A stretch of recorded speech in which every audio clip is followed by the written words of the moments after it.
Survival in corporate America rarely favors the brave.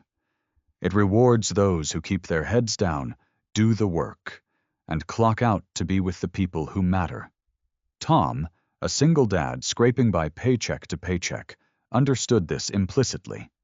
He spent every day toiling under the thumb of a billionaire CEO who didn't even know he existed. Yet, upon finding that very same executive unconscious on the curb, Tom shattered his golden rule of self-preservation. He made the mistake of caring. The alarm went off at 5 a.m. It always did. Tom reached blindly through the dark, his hand slamming onto the snooze button with the practiced accuracy of a man who had done this 1,000 times. He lay there for exactly 60 seconds, staring at the water stain on the ceiling. It looked vaguely like a skull, or maybe just a warning. He rolled out of bed. The floorboards were cold. He stepped over a stray plastic dinosaur, a stegosaurus specifically, and nudged his son's bedroom door open. 6-year-old Keo was sprawled sideways across his mattress, one leg hanging off the edge, breathing the deep, untroubled rhythm of a kid who knew his dad would handle everything. Tom smiled. It was a tired smile, heavy at the edges, but it was real. By 7:30 a.m., Tom was another gray suit in a sea of gray suits, scanning his badge at the security turnstiles of Croft Enterprises. The building was a towering monument to glass, steel, and ruthless efficiency. It smelled like ozone and expensive floor wax. He spent his days on the 14th floor, a mid-level financial analyst buried under spreadsheets. His job was to track the shifting decimal points of Valerie Croft's expanding empire. It was a sterile landscape of data, but Tom knew what the numbers meant. A decimal point moving to the left meant a branch closed in Ohio. It meant 200 people lost their health care. It meant fathers like him explaining to their kids why Christmas was going to be a little light this year. Valerie Croft was the architect of it all. She was 32, inherited the company at 25, and doubled its market cap by 30. She didn't walk through the office. She cut through it. When she stepped out of her private elevator, the ambient volume of the floor dropped to a whisper.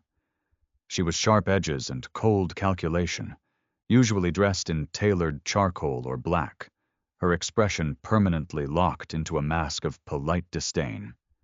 Tom had worked there for 4 years. She had never once looked him in the eye. To her, he wasn't a person. He was overhead. The annual winter gala was mandatory. The email from HR had used the word highly encouraged, which in corporate speak meant show up or pack your desk. It was held in a rented ballroom at the Fairmont. Ice sculptures of the company logo melted slowly into silver drip pans. Waiters circulated with champagne flutes that cost more than Tom's weekly grocery budget. Tom stood near a massive marble pillar near the coat check, clutching a lukewarm club soda, periodically checking his watch. He was paying Mrs. Higgins $20 an hour to watch Keo. He calculated he could leave by 10:30 p.m. without drawing attention. At 10:15 p.m., he saw her. Valerie Croft was leaning heavily against the mahogany bar at the far side of the room.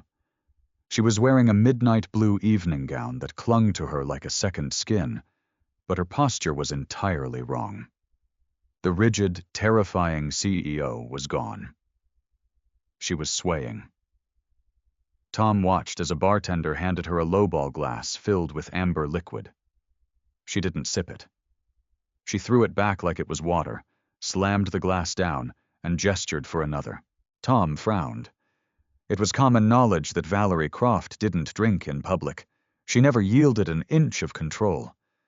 But tonight, her eyes were glazed, her hair was slightly undone, and she was gripping the edge of the bar so hard her knuckles were bone white. 2 executives from acquisitions approached her, smiling slick, predatory smiles. Valerie snapped something at them. Even from across the room, Tom saw the executives recoil. She shoved away from the bar, nearly tripping over the hem of her dress. She didn't head for the main exit where her driver would be waiting. She pushed through a set of heavy fire doors leading out to the service alley. Tom looked at his watch. 10:20 p.m. He could leave. He should leave. But he thought about the weather outside. It was December in Seattle. The rain was coming down in freezing, horizontal sheets. He thought about a woman in a sleeveless dress wandering into an alley known for aggressive junkies and shattered glass. He set his club soda down on a passing tray. Cursing under his breath, he pushed through the fire doors. The cold hit him like a physical blow. The alley was dark, illuminated only by the sickly orange glow of a sodium street lamp. The rain deafened the city noise. Valerie was sitting on an overturned milk crate next to a humming industrial dumpster. Her knees were pulled up to her chest. Her phone was on the wet asphalt, the screen shattered. Tom kept his distance, treating the situation like he had stumbled upon a wounded predator. "Miss Croft?" he called out, raising his voice over the rain. She jerked her head up.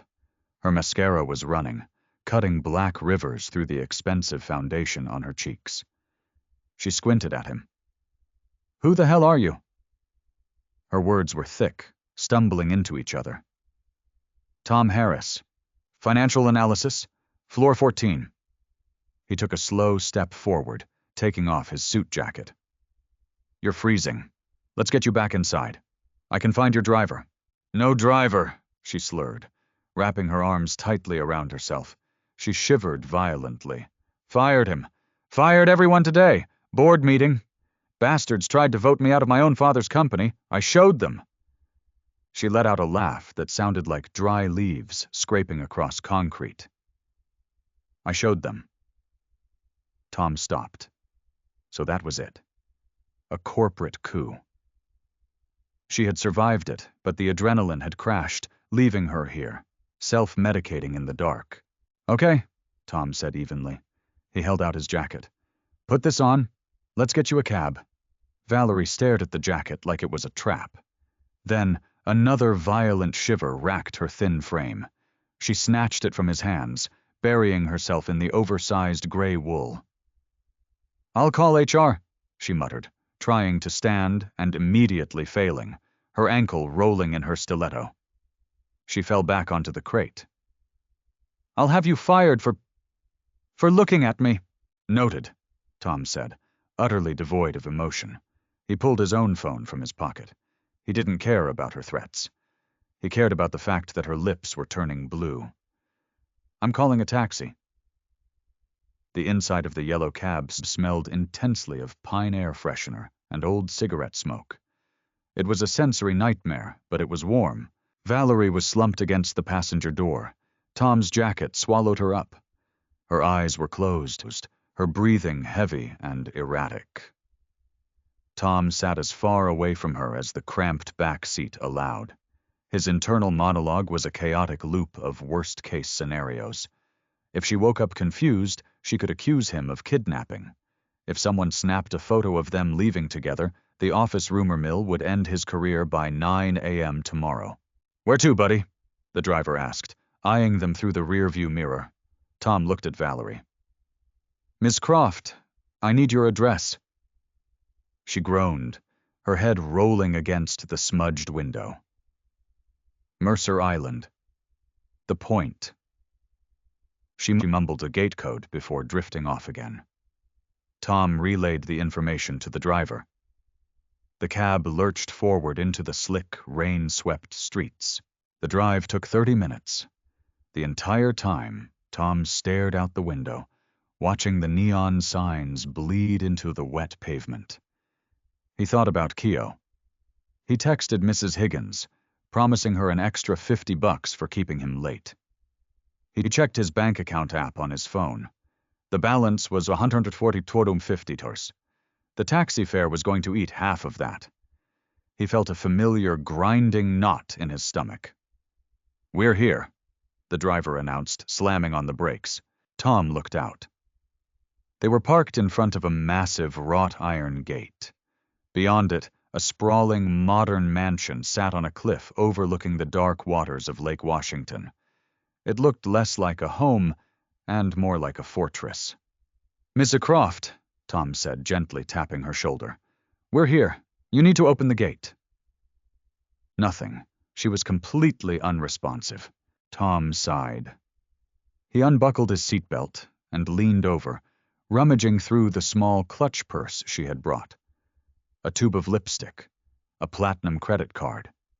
No keys, no key card. "She doesn't have her keys," Tom told the driver. "Not my problem, man. Meter's at $85. You want me to leave you on the curb?" Tom looked at the freezing rain lashing against the windshield. He looked at the unconscious woman beside him. He could prop her up against the gate, pay the man, and leave. It was the smart thing to do. She was a billionaire. She would figure it out. She was the woman who had laid off his friend Dave last month just to make a quarterly earnings report look 3% better. Tom squeezed his eyes shut. "Don't be a hero. Go home." He looked at her again. Beneath the smeared makeup and the ruthless reputation, she was just a person. A severely intoxicated, freezing, vulnerable person. If he left her out here in the storm, she could get hypothermia. She could die. "Turn around," Tom said, his voice heavy with resignation. "What?" "Turn around.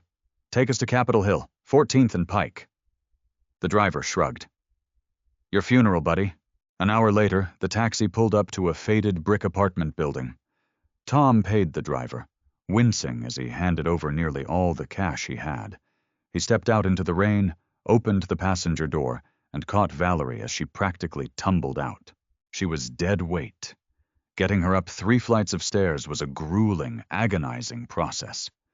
Tom had to practically carry her, his arm wrapped tight around her waist, her arm draped over his shoulder. She mumbled incoherently. Something's about stock options and her father, before her chin hit her chest again. He managed to unlock his door with one hand. He kicked it open and dragged her inside. The apartment was small. The living room doubled as a dining room and a playroom. Toys were scattered across a faded rug. A small television sat on a cheap particle board stand. The air smelled faintly of macaroni and cheese. Mrs. Higgins, a plump woman in her 60s, stood up from the armchair, her eyes widening in alarm. "Tom! Good heavens, who is that?" "My boss," Tom panted, hauling Valerie toward the thrift store sofa. He deposited her onto the cushions. She immediately curled into a tight ball, shivering. She had a rough night. Her driver left her and she was locked out of her house. Mrs. Higgins pursed her lips, clearly not buying the sanitized version of the story, but she nodded. "Keo is asleep. He brushed his teeth. Do you need me to stay?" "No, I've got it. Thank you, Martha. I'm sorry it's so late." Tom handed her the cash. Once the door clicked shut behind the babysitter, the apartment fell silent, save for the rhythmic drumming of rain against the single window, and the soft, uneven breathing of the billionaire on his couch. Tom didn't touch her. He didn't try to take off her ruined heels. He went to the kitchen, grabbed a heavy wool blanket from the hall closet, and tossed it over her. He placed a glass of water and 2 ibuprofen tablets on the coffee table beside her head. Then, he went to Keo's room. He stood in the doorway for a long time, watching his son sleep, letting the steady rise and fall of the boy's chest quiet the roaring anxiety in his own head. Tom didn't sleep in his bed that night. He pulled a hard-backed dining chair into the corner of the living room, sat down, and kept watch. The smell woke her. It wasn't the scent of imported linen or the lavender diffusers her housekeeper used. It was the sharp, bitter smell of cheap coffee and slightly burnt toast. Valerie groaned, pressing the heels of her hands into her eyes. Her head felt like it had been split open with a rusted axe. Her mouth tasted like ash and regret. She tried to shift, but the surface beneath her was lumpy and unforgiving. Slowly, agonizingly, she opened her eyes.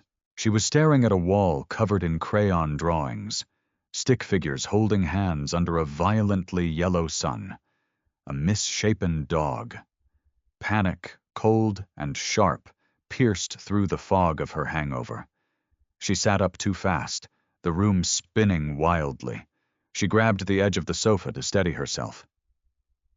"Easy." The voice came from her left. Valerie whipped her head around, her defensive instincts flaring. Tom was standing in a tiny kitchen area, separated from the living room by a narrow counter. He was wearing faded jeans and a plain gray t-shirt. He didn't look like a corporate drone. He looked tired, rugged, and entirely unimpressed. "Drink the water. Take the pills," Tom said, pointing a spatula at the coffee table. "Then we'll talk." Valerie looked down. The glass and the white tablets were waiting for her. She reached out with a trembling hand, swallowed the pills dry, and chased them with the water. She looked down at herself. She was still wearing her $4,000 gown, though it was wrinkled beyond repair. She was wrapped in a scratchy blanket. She still had her purse. "Where am I?" she demanded, trying to inject her usual authority into her voice. It came out as a raspy croak. "Who are you?" "Tom Harris. We met in the alley last night. You're in my apartment on Capitol Hill." Tom flipped a pancake on a small skillet.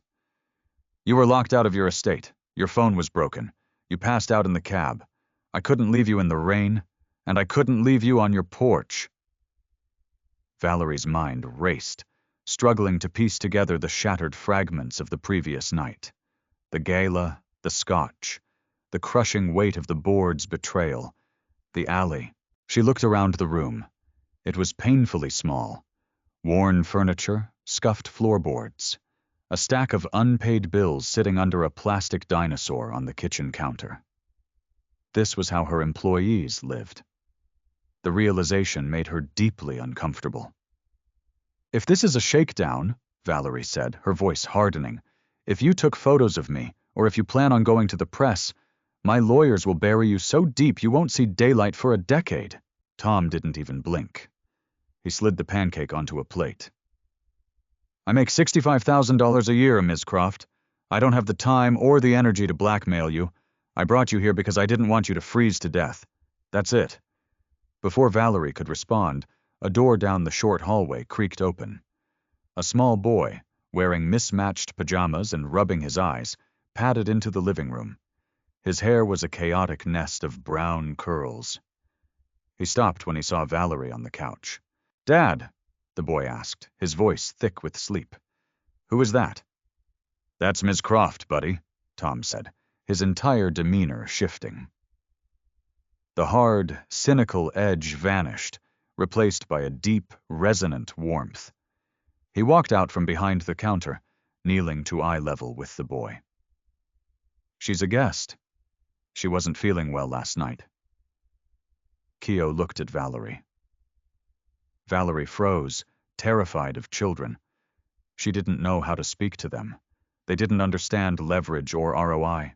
Keo walked over to the coffee table. He reached into the pocket of his pajama pants and pulled out a small, blue plastic triceratops. He held it out toward her.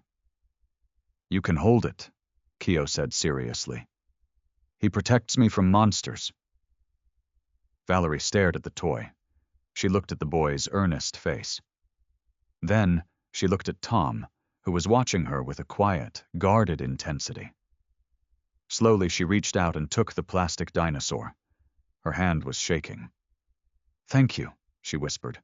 "Pancakes are ready, Keo," Tom said, breaking the tension. "Go eat. I'll get Miss Croft a cup of coffee." Keo scampered to the counter, clambering onto a stool. Tom poured black coffee into a chipped mug that read, "World's Okayest Dad," and walked it over to Valerie. She took it, wrapping both hands around the hot ceramic. She watched Tom. She watched him wipe syrup off the counter, ruffle his son's hair, and check his watch. The silence stretched, broken only by the sound of Keo chewing and the distant hum of traffic outside. Valerie looked at the peeling paint on the windowsill. She thought about the layout of this apartment. She knew the property values in this neighborhood. She knew exactly what Tom took home every 2 weeks, down to the penny. She looked at Tom, who was now putting a carton of milk back in the fridge. "You knew exactly who I was," Valerie said quietly. Tom closed the fridge door. "I did. I signed off on the restructuring last quarter," she continued, her voice gaining a strange, brittle clarity. "I fired your colleagues. I cut the overtime budget for your department. I know your name now, Tom. I know what tier you are. I know you're struggling." Tom crossed his arms, leaning against the counter. "Is there a point to this, Ms. Croft?" "Yes," Valerie said. She placed the mug on the table. The defensive armor was gone. She wasn't the CEO right now. She was just a woman sitting on a cheap couch, staring at a reality she had engineered but never witnessed. "You hate me," she stated. It wasn't a question. "You have every right to hate me. You could have left me in that alley. You could have dropped me at my gate and let the elements take care of your problem. Why didn't you?" Tom looked at her, then glanced at Keo, who was blissfully oblivious, building a syrup lake on his plate. "Because my son is watching," Tom said simply. His voice was low, devoid of anger, just heavy with undeniable truth. "I can't teach him how to be a decent man in a broken world if I leave broken people on the sidewalk." The words hit Valerie like a physical strike. Broken people. She had $3 billion in assets, a private jet, and a board of directors that feared her. But sitting in this cramped, messy, love-filled room, she had never felt so utterly, completely bankrupt. She looked at the plastic dinosaur in her hand. Then she looked back at Tom. The silence this time was heavier, charged with something new. The cynical distance between the billionaire and the employee was collapsing, crushed under the weight of a single, devastating realization.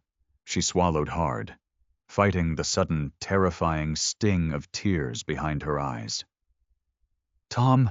she asked, her voice barely a whisper, stripping away every ounce of her pride. "How do you do it?" Tom frowned, confused. "Do what?" Valerie gestured vaguely around the tiny room, at the worn rug, at the boy laughing quietly at a cartoon playing on a cracked phone screen, at the sheer, undeniable reality of it all. "How do you build a life that actually matters?" she asked. "Because I have everything, and I have absolutely nothing." Tom stood motionless, realizing in that exact second that he wasn't looking at a CEO anymore. He was looking at a woman drowning in her own success, asking him for a lifeline. "Then let me teach you," he said. And in that small, messy apartment, everything changed. Valerie left Tom's apartment an hour later in a black SUV that cost more than the entire building she was stepping out of. She didn't say much when the new driver held the door open for her. She just clutched her ruined evening gown beneath a heavy trench coat she'd had a terrified assistant run over from her penthouse. She watched Tom from the tinted window.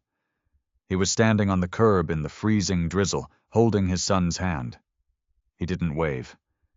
He just watched the car pull away, turned around, and walked back into the grimy brick building. For the next 48 hours, Valerie Croft existed in a state of suspended animation. She went through the motions. She drank green juice she couldn't taste, sat through conference calls she didn't hear, and stared out the floor-to-ceiling windows of her Mercer Island estate, looking at a city she owned pieces of, but didn't actually know. Monday morning arrived with the subtlety of a freight train. On the 14th floor, Tom sat at his cubicle, aggressively typing numbers into a cell that didn't matter. His stomach was a tight knot of dread. He had spent Sunday updating his resume. You didn't see the Wizard of Oz puking in a gutter and get to keep your job in Emerald City. It was a basic rule of corporate physics. At 10:14 a.m., his desk phone rang. It was the sterile double chirp of an internal call. "Harris," Tom answered, keeping his voice flat. "Mr. Harris, this is Sarah, executive assistant to Ms. Croft. You are requested on the 40th floor, immediately." The line went dead. Tom stared at the receiver. He slowly placed it back on the cradle. Dave, the analyst in the adjacent cubicle, peeked his head over the gray fabric partition. "40th floor? Man, what did you do?" "I don't know," Tom lied. He stood up, grabbed his security badge, and walked toward the elevators. It felt like walking to the gallows. The 40th floor was a different world. The air was thinner up here. The carpet was impossibly thick, swallowing the sound of footsteps. Modern art that looked like spilled paint and rusty wire hung on imported wood-paneled walls. Sarah, a woman whose posture suggested she was ready to catch a bullet for her boss, buzzed Tom through a set of frosted glass doors. Valerie's office was massive, dominated by a desk carved from a single slab of reclaimed walnut. She was standing by the window, wearing a razor-sharp white blazer and black trousers. Her hair was pulled back into a severe knot. The vulnerable woman shivering under a cheap wool blanket on his couch was gone. The iron heel was back. "Shut the door, Tom," she said without turning around. Tom pushed the heavy oak door until it clicked. He stood his ground near the entrance, hands in his pockets. "If this is about severance, I want it in writing." Valerie turned. Her eyes were clear, calculating, but there was a faint tightness around her jaw. She walked over to her desk and tapped a leather-bound folder. "I looked into your file this morning," Valerie said, her voice entirely devoid of warmth.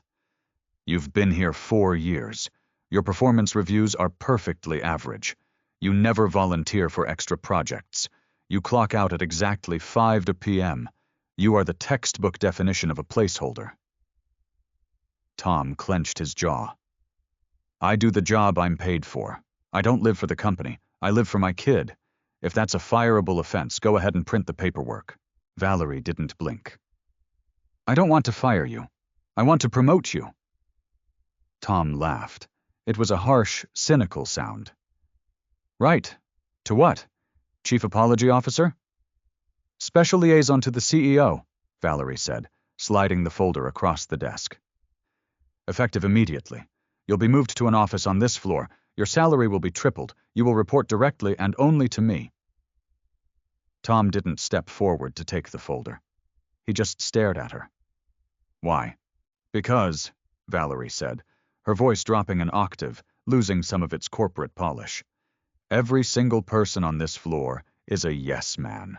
They feed me data that's been sanitized, homogenized, and stripped of anything remotely human. They tell me what I want to hear so they can keep their bonuses." She leaned forward, resting her palms on the walnut desk. "You don't care about my money. You don't care about my title. You told me I was broken to my face." "I didn't say that. You implied it, and you were right." Valerie stood up straight. "You told me you could teach me how to build a life that matters. Put your money where your mouth is. Show me what I'm breaking." Tom looked at the folder. A tripled salary meant Mrs. Higgins could get a raise. It meant Keogh's college fund wouldn't be an empty savings account. It meant a reliable car that didn't stall at red lights. But it also meant getting closer to the blast radius of a woman who destroyed lives for a living. "I clock out at 5, Tom said, his voice hard. "No exceptions. And if I tell you a policy is garbage, I'm not going to sugarcoat it." "I wouldn't expect you to," Valerie said. "Sit down, Tom. We have a lot of work to do." By week 3, Tom realized he hadn't been promoted. He had been drafted into a war. Working with Valerie Croft was like trying to redirect a river with a teaspoon. She was brilliant, relentless, and completely detached from the physical reality of her decisions. It was a rainy Tuesday afternoon. The sky outside the 40th floor windows was the color of a bruised plum. Tom slammed a thick manila folder onto the center of Valerie's immaculate desk. "What is this?" Valerie asked, glancing up from her monitor. "That's the Q3 logistics report," Tom said, leaning over the desk. "Specifically, the fulfillment center in Detroit. You signed off on a 20% reduction in utility overheads last month." "I did," Valerie said defensively. "The margins were bleeding. The facility is fully automated. We don't need to heat it like a resort." "It's not fully automated, Valerie," Tom shot back. He had dropped the Ms. Croft a week ago when they spent 4 hours screaming at each other over a healthcare restructuring plan. "You have 60 people on the floor managing the sorting belts. The temperature in Detroit hit 12 degrees yesterday. The warehouse is sitting at 45 degrees because of your cap. People are wearing winter coats on forklifts. A guy named Marcus broke his collarbone because the steering column froze up." Valerie stared at him. She looked down at the folder. She didn't open it. "The board demanded a 4% reduction in operating costs across the logistics division." "I don't care about the board," Tom said, his voice dropping to a low, dangerous register. "I care about the fact that you saved $40,000 by giving your own employees mild hypothermia. Look at the file." Valerie hesitated. Her hand hovered over the manila cover. She flipped it open. Tom hadn't included spreadsheets. He had pulled the internal HR incident reports. There were photos. Blurry, poorly lit pictures taken by a shift manager. Marcus, sitting on a concrete floor, his arm hanging at a sickening angle, his breath pluming in the freezing air of the warehouse. Valerie stared at the photograph for a long, agonizing minute. The silence in the office was deafening, broken only by the faint hum of the HVAC system. "I didn't know," she whispered. "You didn't want to know," Tom corrected gently. "That's the difference. You look at numbers. Numbers don't bleed. Numbers don't have to explain to their wives why they're in the emergency room on a Tuesday." Valerie closed the folder. She looked sick. She picked up her desk phone and hit a speed dial button. "Sarah, reverse the utility caps on all northern fulfillment centers. Yes, all of them. Retroactive to yesterday. Tell maintenance to crank the heat. And get me the phone number for a Marcus." She looked at Tom. "Miller," Tom supplied. "Marcus Miller, Detroit facility. Get him on my line in 10 minutes. She hung up. She didn't look at Tom for a long time. When she finally did, her eyes were red. Next file. The shift was agonizingly slow, but it was happening. Tom forced her to look at the collateral damage of every decree she issued. He dragged her out of the stratosphere and rubbed her face in the dirt of reality. It culminated 2 weeks later. It was 6:30 p.m. on a Friday. Tom had broken his own rule. He was still at the office. Mrs. Higgins had a family emergency, and Tom had no choice but to bring Keo into the fortress. Keo was sitting on the floor of Valerie's office, surrounded by a small army of plastic dinosaurs, using a stack of $250,000 acquisition proposals as a terrain feature. Valerie and Tom were sitting on the couch near the corner of the office, surrounded by empty takeout boxes of Thai food. Valerie was staring at a complex financial model on her laptop, but her eyes kept drifting down to the 6-year-old boy on the carpet. "Does he always make those sound effects?" Valerie asked quietly, watching Keo orchestrate a brutal, slow-motion battle between a T-Rex and a stapler. "Only when the stakes are high," Tom said, taking a bite of cold pad thai. "The stapler represents corporate greed. The T-Rex is the working class." Valerie let out a genuine, startled laugh. It was a good sound. It made her look 10 years younger, erasing the severe lines around her mouth. She set her laptop aside and slid off the leather couch, sitting cross-legged on the thick carpet next to Keo. Tom watched, slightly stunned. She was wearing a $1,000 silk blouse, and she was sitting on the floor. What's happening here?" Valerie asked the boy. Keo didn't miss a beat. "The metal monster took the watering hole. Rex is hungry." Valerie picked up a plastic brachiosaurus. Can this one help? Keo looked at her, then at the dinosaur, assessing her tactical choice. Yeah, he's got a long neck. He can see over the mountain. He pointed to a stack of manila folders. For the next 20 minutes, Tom just watched. He watched the billionaire CEO of Croft Enterprises negotiate a peace treaty between a fleet of plastic dinosaurs and office supplies. He watched her smile, not the predatory smirk she gave investors, but a soft, unguarded smile that reached her eyes. He felt a sudden, terrifying shift in his chest. He had spent 4 years hating this woman. Now, watching her build a wall out of highlighters with his son, he realized he didn't hate her at all. He realized something far more dangerous. He was starting to care about her. Valerie looked up, catching his eye. The office was quiet. The city lights of Seattle glittered through the glass behind them. In that moment, the corporate hierarchy didn't exist. There was just a man, a woman, and a kid in a room. I'm terminating the automated customer service AI project, Valerie said softly, not breaking eye contact with Tom. Tom froze. That project is projected to save $30 million over 2 years. It's also going to cost 400 people their jobs just before Christmas, Valerie said. She placed the Brachiosaurus down gently. The margins are tight, but we can absorb the cost if we pause the executive dividend payout for Q4. Tom stared at her. The board is going to slaughter you. Let them try, Valerie said, her jaw setting into that familiar iron line. But this time, she wasn't fighting for power. She was fighting for something else. I'm done building an empire out of ghosts. Tom swallowed hard. He nodded once. Okay, I'll run the numbers on Monday. They both knew it was going to be a bloodbath. They just didn't know who was going to bleed first. The backlash didn't take weeks. It took exactly 4 days. Richard Vance, the chairman of the board, was a man who viewed empathy as a terminal disease. He had been Valerie's father's right-hand man, a relic of the old guard who believed human capital was meant to be burned for fuel.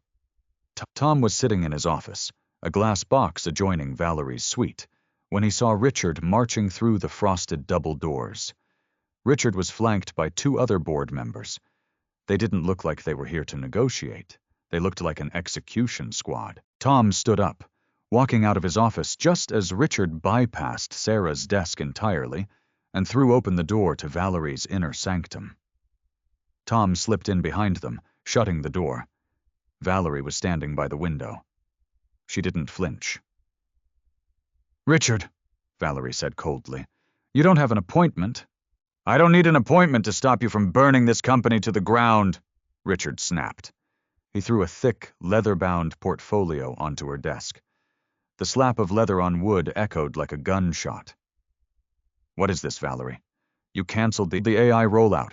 You reinstated full benefits for part-time warehouse staff. You froze the executive dividends. Our stock dipped 1.5 points this morning. The stock will recover, Valerie said smoothly, walking around to face them. The long-term retention of a healthy workforce reduces hiring churn by... Don't quote HR statistics at me, Richard roared, his face flushing violently red. You are running a charity, not a Fortune 500 company. The board had an emergency session this morning. You are acting erratically. You're making emotional decisions, and we know exactly where it's coming from. Richard turned his gaze on Tom. The older man's eyes were filled with absolute venom. Tom Harris, Richard sneered. Mid-level analyst plucked from obscurity, suddenly playing whisperer to the CEO. You think we don't do our homework? We know you took her to your apartment after the gala. We know you've been entirely responsible for these sudden philanthropic urges. Valerie stepped forward, her voice cracking like a whip. Leave him out of this, Richard. My decisions are my own. Not anymore, Richard said. He pulled a single sheet of paper from the inside pocket of his tailored suit. He handed it to Tom. Tom took it. It had the official HR watermark. Termination of employment. Effective immediately. Cause: violation of corporate code of conduct, exercising inappropriate leverage and personal influence over executive management. Tom felt the air leave his lungs. It wasn't the loss of the job that hit him. It was the sudden, violent reminder of his own fragility. He had a mortgage, he had a kid, he had nothing to fall back on. He was a peasant playing a king's game, and the kings had just remembered he was on the board. "You can't do this," Valerie said, her voice shaking with a rage Tom had never seen before. "I am the CEO. I have final approval on all executive hires." "Read the bylaws, Valerie." Richard smiled, a thin, cruel slash of a smile. "In the event of a formal board investigation regarding executive coercion, the board retains the right to isolate the variable. He's fired. Security is waiting at his desk on the 14th floor to pack his personal items." Richard turned back to Valerie. "You have 48 hours to reverse your recent policy changes. If you don't, we will initiate a vote of no confidence. We will strip you of your title, take the company public, and sell it for parts. Your father would be ashamed of you." Richard buttoned his jacket and walked out, his cronies following close behind. The heavy door clicked shut, sealing the silence in the room. Valerie stood frozen. She looked at the door, then slowly turned to look at Tom. Tom was staring at the termination letter. His hands were shaking. All the warmth, all the progress, all the human connection they had built over the last month evaporated in the sterile, air-conditioned chill of the office. "Tom," Valerie started, her voice fracturing. She took a step toward him. "I'll fix this. I'll call the legal team. I'll tie them up in injunctions. They can't—" "Stop," Tom said. His voice was a harsh whisper. He stepped back, putting distance between them. "Tom, please, just give me a day." Tom looked up. His eyes were utterly defeated. "I told you, Valerie. I told you I didn't want to play this game. I told you I just wanted to do my job and go home to my kid. You pulled me up here. You made me believe you actually gave a damn." "I do," Valerie pleaded, the tears she never let fall finally spilling over her lashes. "You changed everything, Tom. You made me see—" "You see nothing!" Tom exploded, slamming the paper onto her desk. "You see a game! You see a boardroom battle! You can afford to lose this fight, Valerie. If you get fired, you fall back into a golden parachute. You go to a beach in Monaco. If I lose this job, my son goes hungry. We lose our home. You played with my life to soothe your own conscience." Valerie recoiled, as if he had struck her physically. The color drained from her face. "That's not fair. I was trying to do the right thing." "The right thing for who?" Tom grabbed his jacket from the back of the chair. The anger was fading, replaced by a crushing, leaden reality. He looked at the woman he had begun to care for, the woman who had sat on his floor and played with his kid, and he saw the billionaire again. The gap between them was an ocean, and he was drowning in it. "I can't afford to be your moral compass, Valerie," Tom said quietly, his hand on the doorknob. "I have to be a father." He didn't wait for her to answer. He opened the door and walked out, leaving the CEO of Croft Enterprises entirely alone in her glass tower. The box was surprisingly light. 4 years of a man's life, reduced to a plastic terrarium, 3 framed photos, a coffee mug, and a handful of customized pens. Tom carried it out the revolving glass doors of Croft Enterprises. The security guard, a guy named Stan, who usually traded baseball stats with Tom every morning, wouldn't even meet his eyes. Stan just stared at the polished granite floor as Tom walked past. Survival instinct. Contagion protocol. It was raining again. The Seattle sky was a relentless, bruised gray. Tom didn't take a taxi. He couldn't afford one. He walked the 8 blocks to the bus stop, the cardboard box growing heavy, the bottom turning soft and pulpy from the drizzle. The first week was a masterclass in denial. Tom treated job hunting like a 9-to-5 shift. He sat at the tiny laminate kitchen table, laptop open, cycling through job boards with ruthless efficiency. He sent out 40 applications. He tailored his cover letters, He called old college roommates who had moved on to mid-level management at rival firms. "Sorry, Tommy," they would say, their voices thick with uncomfortable pity. "There's a hiring freeze." Or, "Word travels fast, man. You got publicly marched out by Richard's faction. Nobody wants to touch that right now." Corporate America was a small town, and Tom had been labeled a leper. By week 2, the denial curdled into panic. The severance package was tied up in legal review, a final, petty twist of the knife from the board. His savings account, already anemic, was draining with terrifying speed. Rent, groceries, the electric bill, Mrs. Higgins's weekly pay. It was a math equation that only had one ending, and Tom was staring right at it. He started lying to Keo. It was the hardest part. "Why are you home so much, Dad?" Keo asked on a Tuesday afternoon, pushing a yellow plastic dump truck across the worn rug. Tom looked up from his laptop. The screen displayed a rejection email from a logistics firm in Bellevue. "Taking some vacation days, buddy. Thought we could hang out more." Keo beamed, entirely satisfied with the answer. "Can we go to the zoo?" Tom felt a physical ache in his chest. The zoo meant gas money. It meant a $20 admission ticket. It meant a $10 hot dog. "Not today, pal," Tom forced a smile. "Let's build a fort instead. The couch cushions are looking prime for a castle." They built the fort. Tom sat inside the dark, fabric-smelling tent, listening to his son narrate a battle between knights and dragons. He closed his eyes. The fear was a living thing in his stomach, chewing at the lining. He had played the hero. He had tried to show a billionaire the human cost of her empire. And the reward was exactly what he had always known it would be: the absolute destruction of his own small world. He didn't hear from Valerie. He didn't expect to. The news was full of Croft Enterprises. The financial channels were running wall-to-wall coverage of the internal bloodbath. Richard and his loyalists had launched a hostile proxy fight.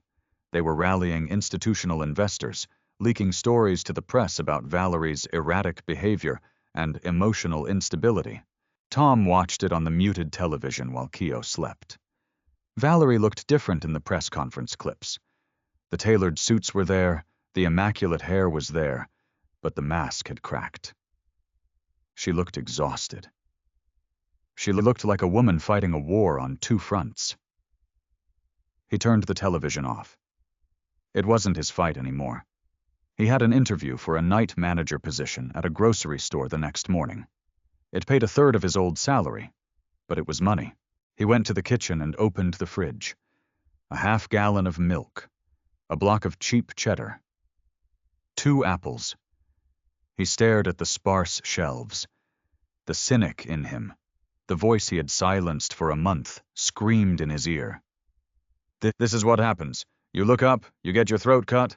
He shut the fridge door. He leaned his forehead against the cool metal. For the first time since Keo's mother had walked out 6 years ago, Tom Harris cried. It wasn't a loud, dramatic breakdown. It was silent, heavy, and completely devoid of hope. The grocery store interview lasted 15 minutes. The store manager, a kid 10 years younger than Tom with a clipboard and a severe haircut, looked at Tom's resume with deep suspicion.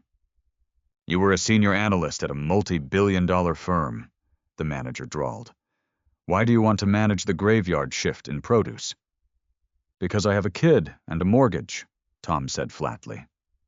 The manager set the resume down. "You're overqualified. You'll leave the second something better comes along. I need someone who's going to stay." Tom didn't argue. He knew the look. He thanked the kid, walked out into the harsh fluorescent light of the aisles, and bought a box of macaroni and cheese with the last $4 in his checking account. When he got back to his apartment building, Mrs. Higgins was waiting in the lobby. She looked agitated, wringing her hands.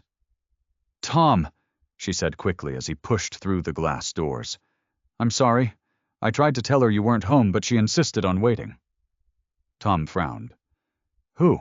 The woman from before. The boss. Tom's blood ran cold. He bypassed the elevator and took the stairs 2 at a time. He burst onto his floor, out of breath. Valerie was standing in the narrow, dingy hallway outside his apartment door. She wasn't wearing a designer suit. She was wearing a faded trench coat over a simple black sweater and jeans.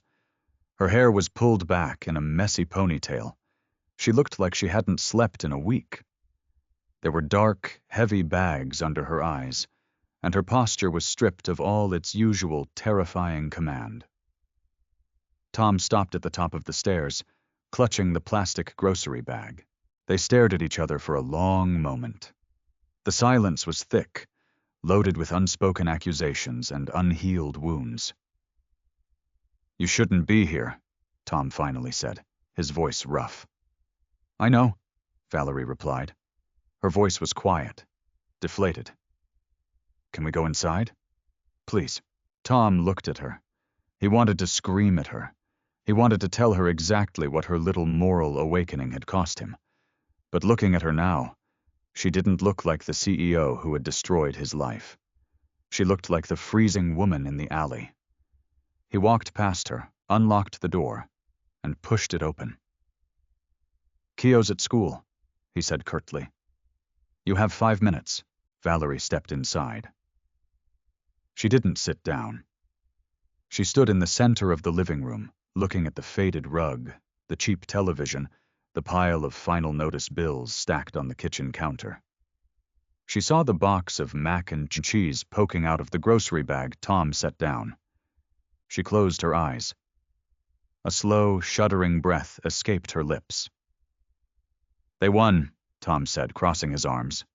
I saw the news. Richard got the votes. You're out. Valerie opened her eyes. No, he didn't. Tom frowned. The financial channel said the vote was a lock. It was, Valerie said, stepping forward.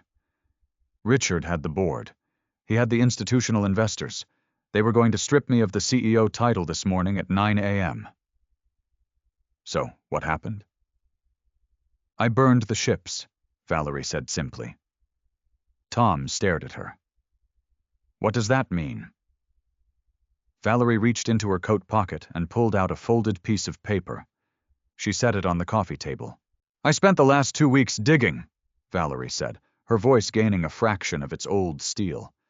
Not into the finances. I know the finances.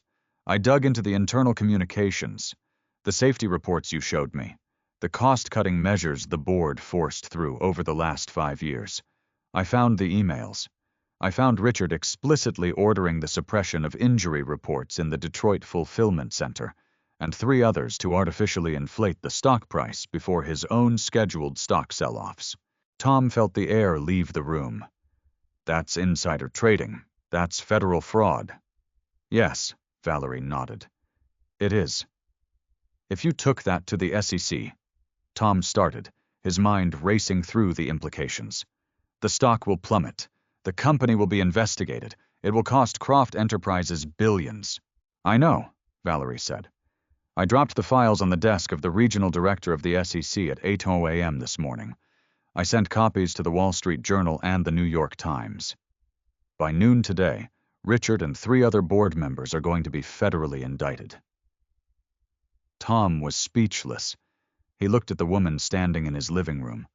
She had detonated a nuclear bomb inside her own empire. You destroyed your own company, Tom whispered. I destroyed a machine that was feeding on people, Valerie corrected him. The company will survive. The stock will tank, yes. But I filed an emergency motion to transition Croft Enterprises into an employee-owned trust. To stabilize the transition, I liquidated my personal equity. Tom took a step back. You what? My shares, Valerie said. My trust fund, my father's estate. I signed it all over to the trust. It's the only way to back the company's valuation during the federal investigation, so the workers don't lose their pensions or their jobs. Tom's mind couldn't process the math. Valerie, that's $3 billion. Give or take, she smiled. It was a sad, exhausted smile, but it was entirely genuine. I kept enough to pay off a mortgage and live comfortably, but the private jets, the Mercer Island estate, the political leverage, it's gone. The board is gutted. The employees own the controlling stake now. Tom looked at the paper on the coffee table. He walked over and picked it up. It wasn't a termination letter. It was a deed. "What is this?" Tom asked. "It's a commercial lease," Valerie said, "for a small warehouse in Sodo. I bought it yesterday." She walked over to him, standing close enough that he could smell the faint scent of vanilla and rain. "Croft Enterprises doesn't need a CEO anymore. It needs a union rep, which they have," Valerie said. "But I know supply chain logistics. I know how to move things. I'm starting a new company, a small one, regional, ethical. We pay fair wages, we don't cut corners, and we don't treat people like numbers." She looked up into his eyes. The corporate armor was entirely gone, leaving only the human being underneath. "I need a CFO," Valerie said softly. "Someone who won't let me build another empire out of ghosts. Someone who will tell me when I'm wrong. Someone who knows what real life looks like." Tom stared at the lease in his hands. His heart was hammering against his ribs. He had spent his whole life playing it safe, keeping his head down, expecting the worst from the people at the top. But this woman had just burned her own kingdom to the ground to prove that he was right. "I clock out at 5, Tom said, his voice thick with emotion. "No exceptions." Valerie laughed, a bright, tearful sound that lit up the dingy apartment. "I wouldn't have it any other way." 6 months later, the Seattle rain was still falling, but it didn't feel as cold. The warehouse in Sodo smelled of fresh paint, cardboard, and strong coffee. It was a fraction of the size of the Croft Enterprises distribution centers. There were no robotic sorting belts. There were people. People who wore heavy jackets, listened to loud music on portable radios, and knew each other's names. Tom stood in the small, glass-walled office overlooking the floor. He was wearing jeans and a flannel shirt, holding a clipboard. He looked at the numbers. The margins were tight. They weren't making millions, but the numbers were green. And the employee healthcare plan was the best in the city. The door to the office opened. Valerie walked in. She was carrying 2 mugs of coffee. She was wearing work boots, dark denim, and a Croft Logistics, the new company's name, fleece jacket. The bags under her eyes were gone. She looked alive. "Dock 3 is backed up," Valerie said, handing him a mug. "The shipment from Portland got delayed by a mudslide." "I'll go down and help them reroute," Tom said, taking a sip. It was good coffee. Not the cheap stuff. Valerie leaned against his desk, watching him. "You don't have to go down there. You're the CFO. You can just adjust the delivery window in the system." Tom smiled, setting the clipboard down. "Numbers don't move boxes, Val. People do." Valerie smiled back. It was a private, shared acknowledgement of how far they had come. The billionaire who couldn't look an employee in the eye was gone. In her place was a partner. A loud, chaotic noise erupted from the warehouse floor. Tom and Valerie both looked out the glass. Keo was sprinting down the central aisle, wearing a hard hat that was 3 sizes too big for him, clutching a giant plastic T-Rex. He was being chased by Stan, the former security guard from the corporate tower, whom Tom had personally hired as the new floor manager. Stan was roaring like a monster, letting the 6-year-old outrun him. "He's going to trip over a pallet," Valerie said, shaking her head, though her smile never faded. "He knows the safety protocols," Tom said proudly. Valerie turned back to Tom. The afternoon light, catching the rain on the window pane, cast a warm glow across her face. "Are we okay, Tom?" she asked quietly. "The numbers. For the quarter." Tom looked down at the ledger on his desk. He thought about the bank account that was no longer empty. He thought about the fact that he hadn't worried about the electric bill in half a year. He thought about the woman standing next to him, who had traded $3 billion for a clear conscience. He closed the ledger. "We're perfect," Tom said. He stepped closer, closing the distance between them. Valerie looked up at him, her breath hitching slightly. The cynical distance between the employee and the boss had completely collapsed, replaced by something grounded, real, and undeniable. Tom reached out, gently tucking a stray lock of hair behind her ear. Valerie leaned into his touch, her eyes fluttering shut for a brief second before opening to meet his gaze. "I'm glad you didn't leave me on the curb," she whispered. "I'm glad you walked through the door," Tom replied. Down on the floor, the T-Rex finally conquered the forklift, and Keo let out a triumphant cheer. Up in the office, Tom and Valerie just watched, standing shoulder to shoulder, finally building a life that actually mattered. Do you believe people can truly change when faced with the harsh reality of the world? Or do you think money always wins in the end? Drop a comment below and let us know your thoughts on Valerie's ultimate sacrifice. If this story of redemption, hard truths, and real love moved you, please smash that like button, share it with someone who needs a reminder that humanity still exists, and subscribe to the channel for more deeply human stories. Turn on those notifications, and we'll see you in the next one.